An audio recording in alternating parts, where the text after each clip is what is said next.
gabi po sa inyong lahat. Gusto ko lang i-share sa inyo ang aking nalalaman.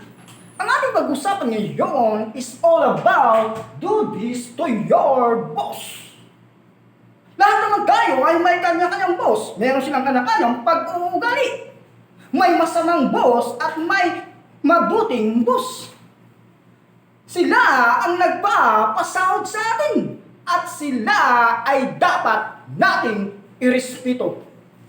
Pero ano ba ibig sabihin ng boss? Is to believe. Maniwala ka.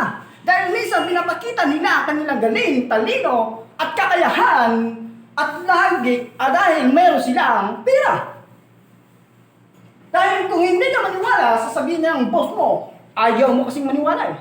Di ba? Ang galing ko, nagagawa ko. Kung anong gusto ko. Believe. Kaysa naman, mapagalitan ka.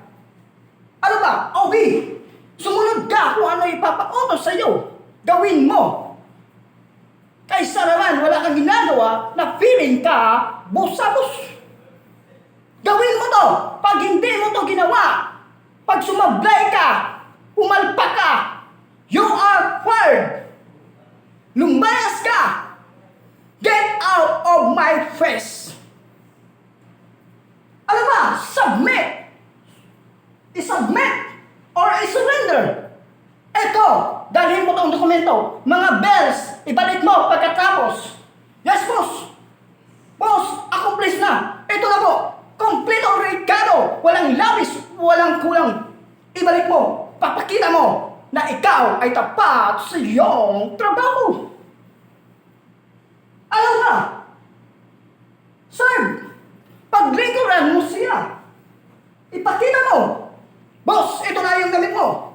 Ito na yung pagkain mo. Ito na yung sapatos mo. Ito na yung mga pangailangan mo. Ito na. Boss, pasok. Ipakita mo na ikaw ay nagserbisyo ng totoo. Tapat.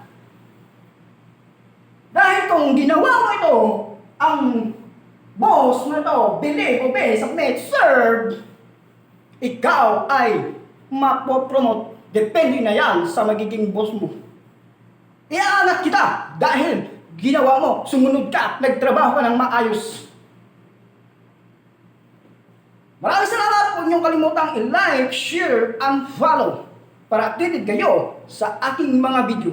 Sana may natutunan kayo. God bless. Ingat palagi.